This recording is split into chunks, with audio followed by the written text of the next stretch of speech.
Letter to the playground bully from Andrea, age 8.5. Maybe you have cartwheels in your mouth. Maybe your words will grow up to be gymnasts. Maybe you've been kicking people with them by accident. Because I know some people get a whole lot of rocking in the rocking chair, and the ones that don't get rocks in their voice boxes, and then their voice boxes turn into slingshots. And maybe you think my heart looks like a baby squirrel. But you absolutely missed when you told the class that I have headlights, because I 100% absolutely do not have headlights. And even if I do, it is a fact that headlights prefer clean heads to dirty ones. So I am as clean as a whistle on a teapot.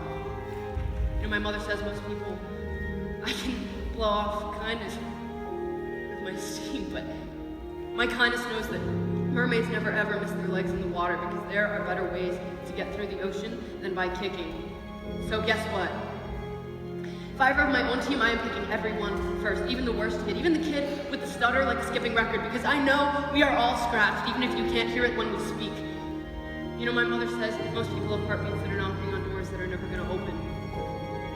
And I know that my heart is a broken freezer chest because I can never keep anything frozen. So no, I am not always crying, I'm just thawing outside the lines. And even if I am always crying, it is a fact that salt is the only reason everything floats so good in the Dead Sea.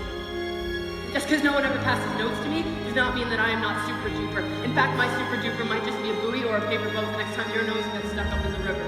Because it is a fact that our hearts stop for a millisecond every time we sneeze. Some people's houses have too much dust.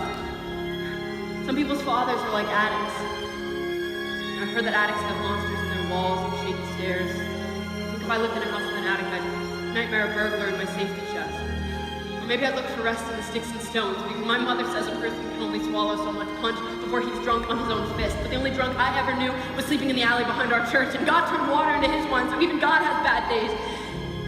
But if you're having a bad day, can't you just say, hey, I'm having a bad day?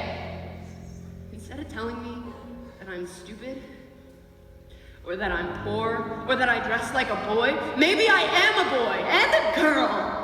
Maybe my name is Andrea Andrew. So what?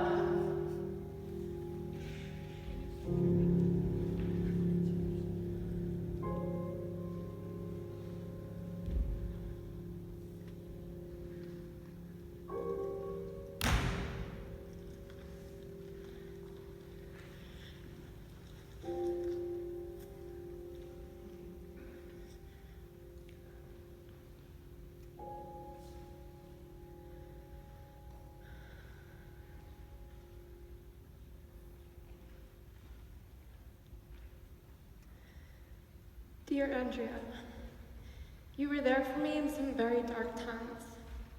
You were absolutely the most amazing friend a girl could ask for.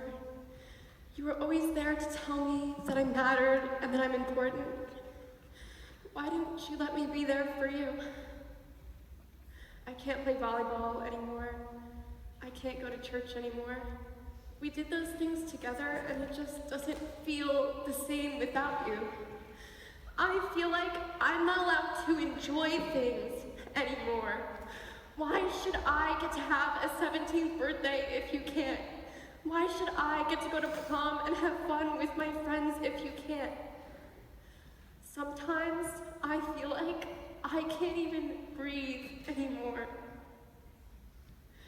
I like to remember you as the beautiful soul that you were.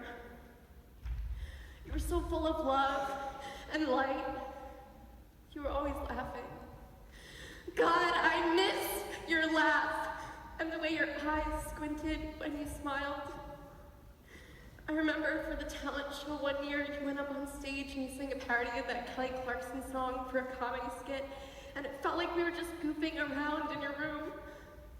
I remember taking you to your first concert and you were so excited because your parents hadn't let you do anything like that before. I remember when you held my hand and sat with me on the front steps when some other girl was making fun of my acne. As much as I want to remember you that way, I'm so scarred by what you did that sometimes all I can feel is the hurt. When it first happened, I had to listen to rumors floating around school. People who didn't even know you felt like they could gossip about it. That hurt. Just having to go to school hurt. I quit my job even though I needed it. It just wasn't important anymore. Nothing was important anymore. I remember looking at you in the casket. The image is engraved into my memory. I sat there looking at you, and it didn't feel real.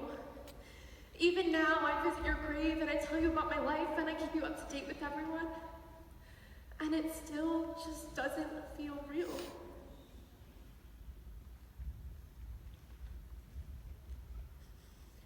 It has been 437 days since you took your life. And all I want to do is go back in time and have been able to stop you. I want to see you and hear your voice. I want to hold you and tell you that everything is going to be all right and that you aren't alone. I wish that I could have shown you the extraordinary light of your own being.